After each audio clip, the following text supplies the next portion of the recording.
the details on that.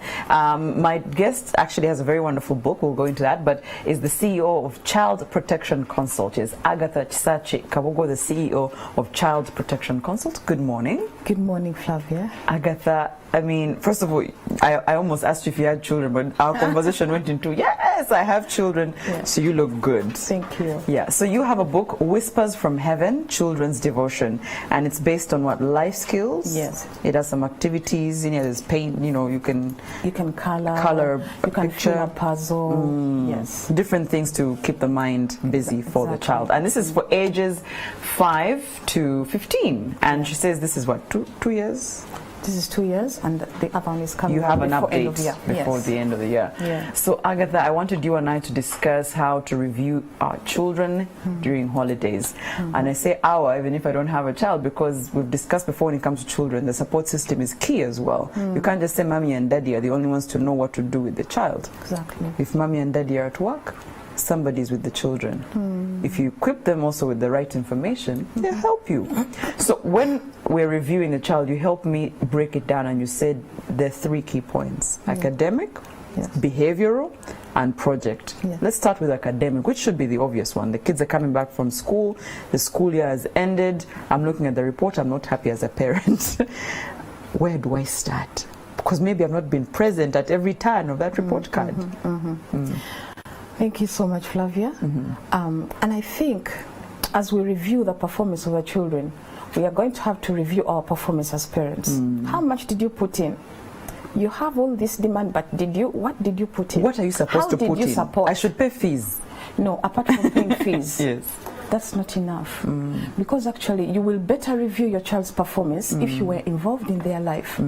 So how are you going to review it? Based on what? So for me, I want to challenge parents today in this little time that I have.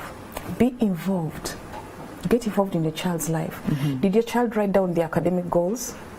There's even academic goals? Yes. Okay. My daughter has turned 7. My son is 9. They set their academic goals. My daughter's academic goals. And is this at the beginning of each term, the year? At the beginning of each term. Okay. It's good to do bit by bit, and then review the progress, yes, because these are children. But my daughter's biggest problem, for example, has been her handwriting. And I told her, you're such a princess. Princesses don't write like that. You see, even the language you use when you're reviewing matters. Don't use damaging statements when you're reviewing your children's performance. So I told her, you can write better than this. Yes. I gave her the confidence. I believed in her. I sat with her. We've been writing. Right now, the year is ending, and I'm such a happy mother. My daughter's handwriting has greatly improved. I and her dad really acknowledge the improvement. And when you're reviewing performance, please start with a positive part. Okay, don't start with you failed. Don't have a military report. This is where you failed. Why? No. Please acknowledge that I moved from 50 to 55. Tell me how you appreciate my progress, and reward. Actually, I'm planning to reward my children this year with medals. Because of the progress. The progress. My child wrote well, My son beat all his goals. Tell me about how key that is, just to know that if I achieve my goals, and even at that age of 8, 9, that I'm rewarded. Yes. Please reward your children for their performance. I have found in my parenting work that parents are louder and stronger when things have gone bad. When a child has done well, we do not use the same amount of energy to appreciate their effort. It's almost expected, or kuita. So it's only you do badly that we. You see, we don't know what the child went through in school. You don't have the details. Actually, that's when you're reviewing your child's performance, give them the space to explain.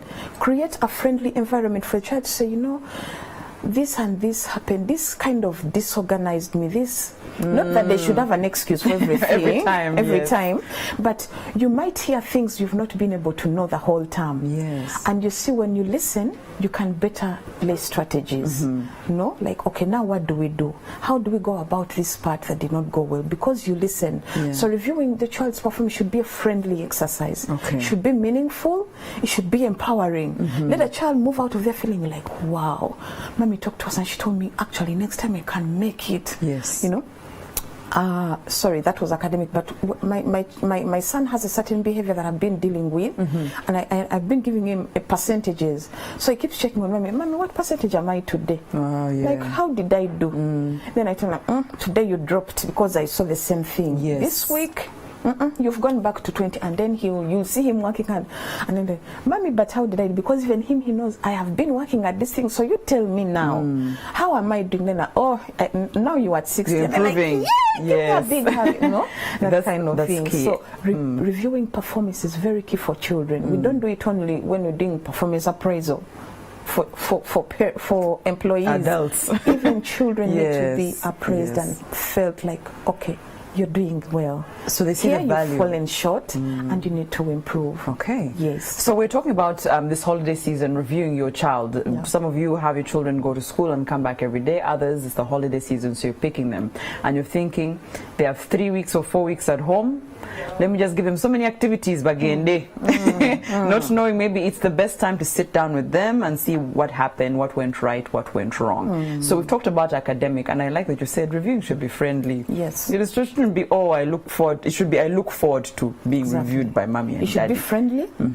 Do not use damaging statements Language, for the child to kill them. Yes. And then also, don't compare children. Every child in their individual right has put in some kind of effort. Agatha, I grew up my father comparing me, not necessarily comparing me to a particular child, but you know how they'd ask you, there are these children ahead of you, why did they perform better than you?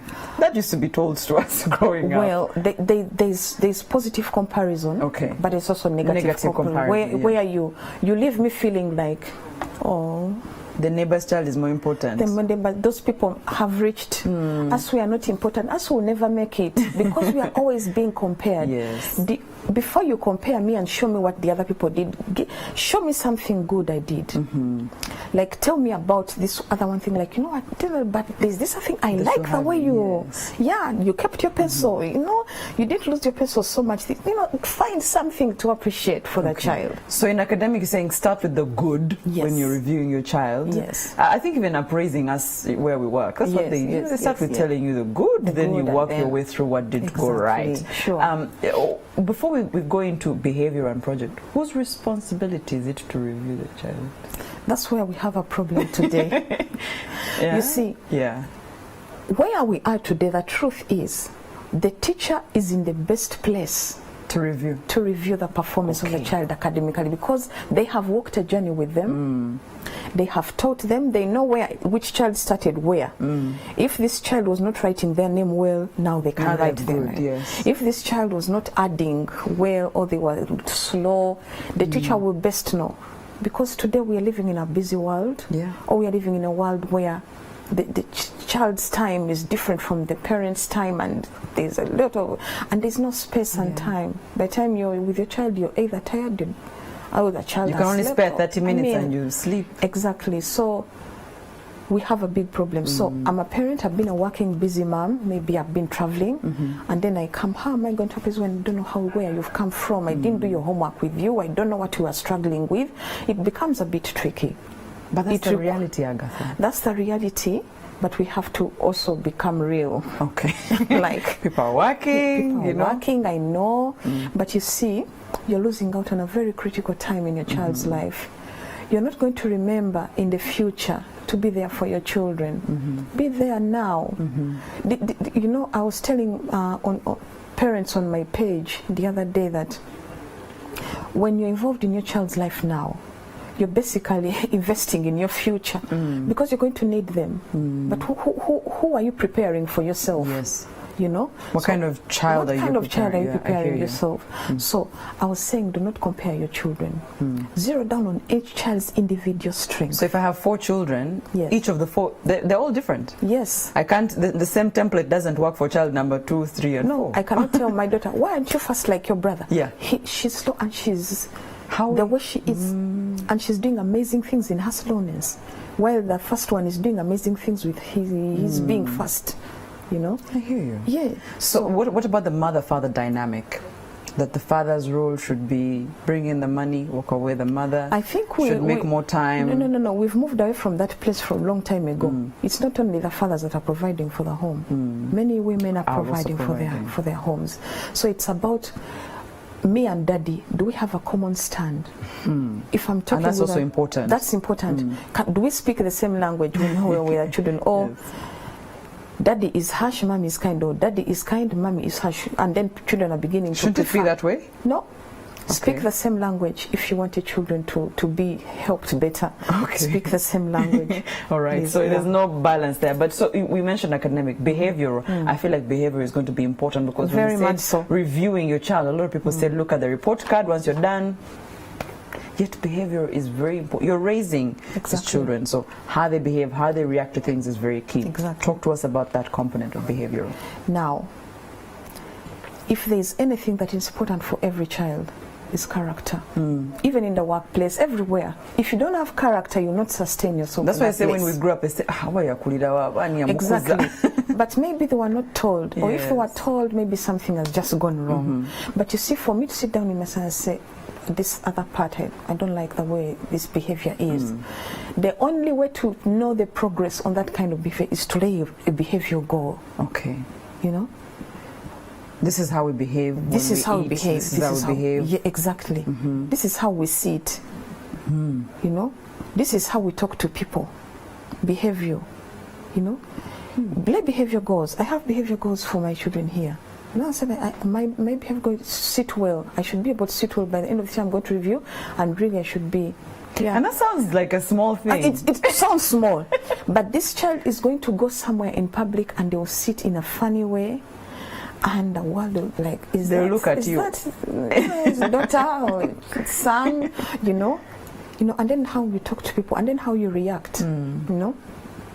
My son reacts very quickly because he wants to be positive. Everything should be going well. So when you mention this thing, he Gets out of himself, and we've been working on that. Yeah, and we've been today You're doing well. you're doing it. So behavior goals help children to know, okay, I've improved in, this is how it ought to be. Because if you don't lay a goal, you're not going to work towards anything. So does this change? Because like academics change. Yes. I mean, with each, if I get to teenagers and I'm in high school, then the reviewing is different because what I'm studying is also different. And my Yes. goals academically are different because maybe now I'm looking for the best school to go to. Exactly. Eventually I'll need the best university and the best course. But behavior must be changing also. Yes, it Because must be maybe at 8 or 9 you're teaching me sit well. Yes. When people greet you, you answer back this way. Yes. Should it also keep progressing? Yes, because it should be age appropriate. It should be value based on values Okay. that you teach a child at a given time. You know, at a given age, you realize you need to teach children privacy, your privacy, but also respect the privacy of the Of other the child. people. Okay. Considering other people, all those are behavioral change. So do you have a child who is considering others, or you have a child who runs to serve first and they don't care? You know, and then also, yeah, your firstborn children, teach them even extra things. Responsibility. But what of your siblings? You know, that kind of thing all imparts the child and prepares them to be a better person. Okay. Yeah. So before we get into project, there were 3 components. If you're just joining us, this is Agatha Chisache Kabogo. She is her pillar of strength is parenting, and she's just talking to us how to review a child during the holiday season. Yeah. This doesn't even have to be the holiday season, by the way. Sure. Throughout the year, For me, it's part of it's life. part of life. Like, when that's how we live. Because reviewing has to constantly happen for you to note. Because I like that she said first she tells her son today good, today bad, and the son also asks, how am I doing now in this goal that I set? Did you know that it's very important for you and your children to sit down and the child sets goals and say, this year when it comes to how I behave, this is where I would like to be? this year academically, this is where I'd like to be. Because, you know, goals are introduced to us in our adulthood, and Yes. it's very hard. We're finding our problems. Yeah, at setting our goals. places of work when we're being oriented. And so what are your goals in life? Yeah. We're starting as adults, and let me tell you, it's hard. And yet you need those goals. Because Exactly. if you don't have a direction where you're going, you're going to keep doing this, and before you know it, you've not achieved anything. She also has a book, Whispers from Heaven, which is a children's devotion. We'll probably go into that in the end. She's talked to us about whose responsibility it is to review the child, and it's not just the teachers, it's, you know, the parents, mother, father. I'm going to insist on the time factor. Must I spend 9-10 hours with my child to be able to review them well? Or even if I have that 1 hour, if I use it wisely, I've reviewed my child. Which is which? Even when you've had 1 hour with your child, make it meaningful, because that's the reality. Yes. We live with. Not everyone Exactly. can afford that much time. Make it count.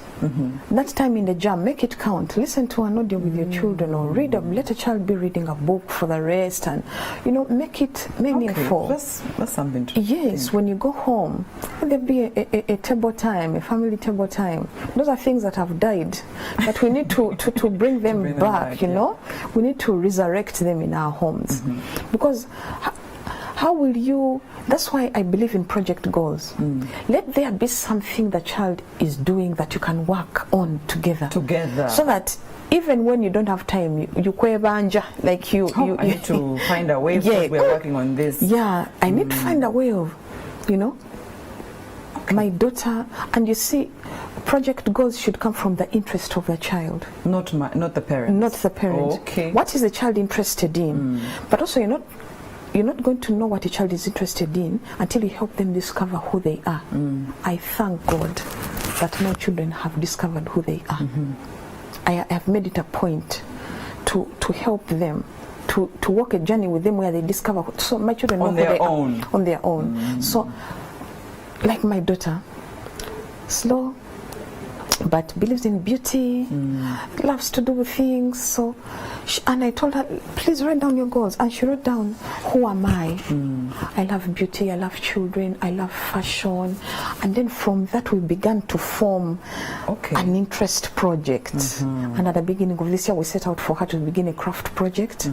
And she's selling her jewelry. So that's the third pillar. Actually, if you do anything this morning, write down those three things: academic, behavioral, and project.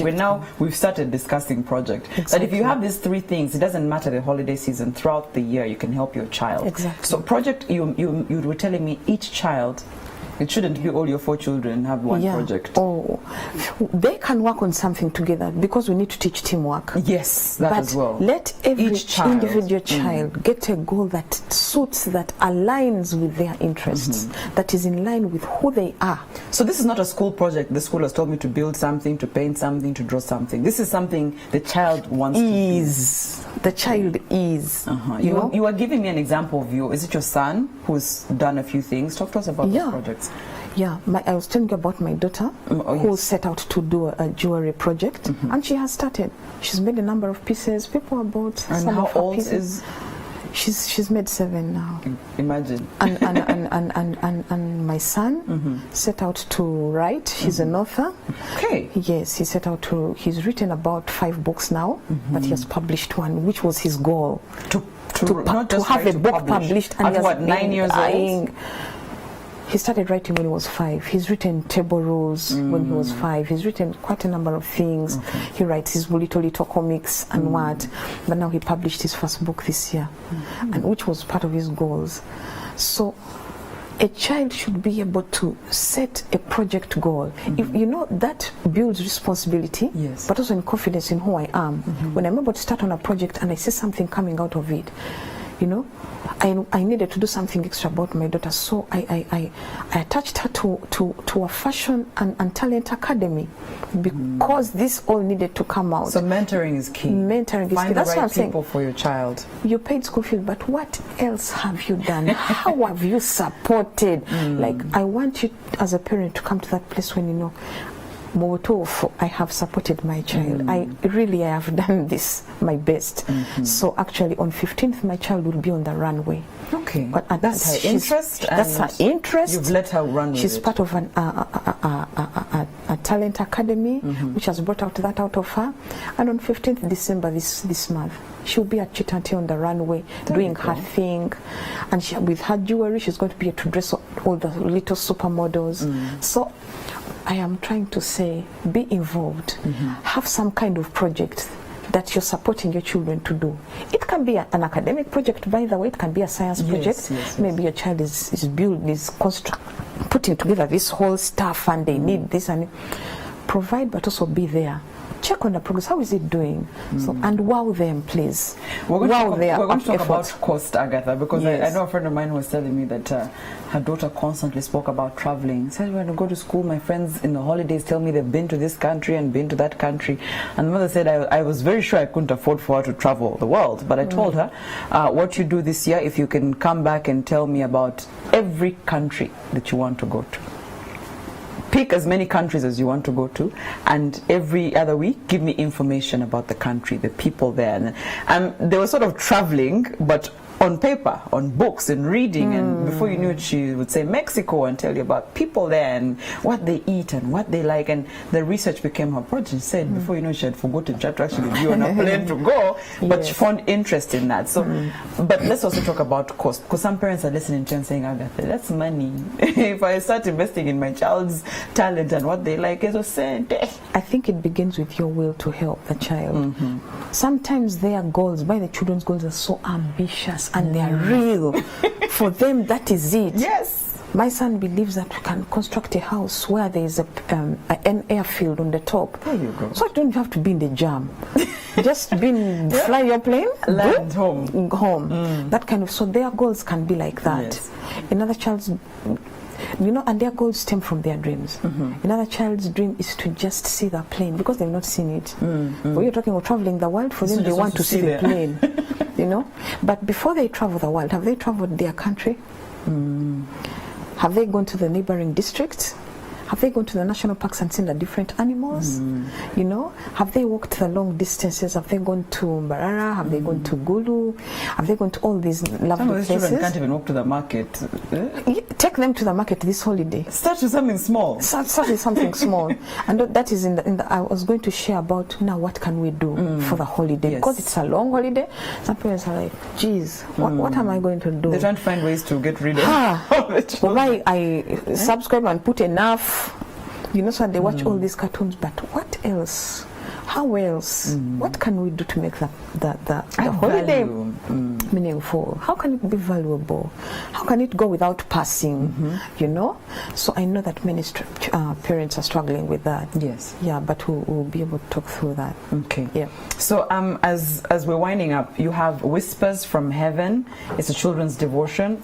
We like to talk about reading here on the show, by the way. I host many adult writers. Of course, we haven't really gone into children writing, but this is for children. Yeah. And it's for ages 5 to 15. You said you're writing another one that should be coming out the end of the year. But you said reading is important as we wind up. Reading is extremely important for children. Actually, one of the things you can do this holiday for your children is to do a reading club or a reading project. Task your children to read. I have been trying with my children. I'm speaking these things and saying I'm trying because I've not done it all. Yes. It's not easy. You can't do it all. You can't do it all. Yeah. But I've been telling my children, write down the books you've written and the author. I can show you lists of at least we have more than one book on our list. And that's a good thing. Yeah. You have a couple of books on that list. My 6-year-old, now 7, has really have 4 books and they have titles. And we do book reporting. That's good. Every book you read, you do a book report. It gives you better understanding. Don't start like some of us went to literature classes and are reading books for the first time. Yes. I know we're pressed for time, but Agatha Chisache Kabugo homeschools her children. Yeah. That's something she shared with me. And I've asked her to come back very soon. We're going to set a date so she can talk to us about that. I didn't even realize there was a community of homeschoolers in this country. Oh, we do have it. We do? Yes. So it'll make great conversation. So if you've been thinking about it, considering it, that's a discussion we're going to have definitely very soon. And And is this available in bookstores? Yes, it's in Uganda Bookshop. Okay. It's in Enjoy Christian Bookshop in Wandegea. So you'll be able to get yourself a copy. Okay. Yes. Just look for Whispers from Heaven. Exactly. Yes. But please make your child's holiday meaningful. Let them read. Let them visit family.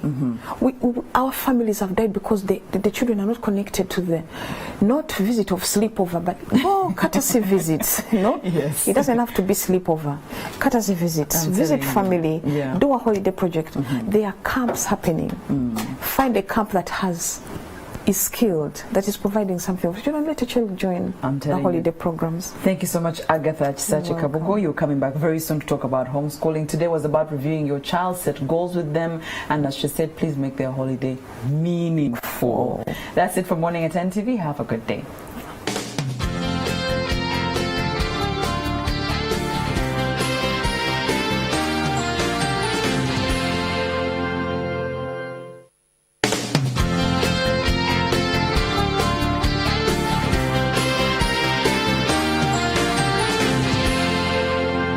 Watching Morning at NTV.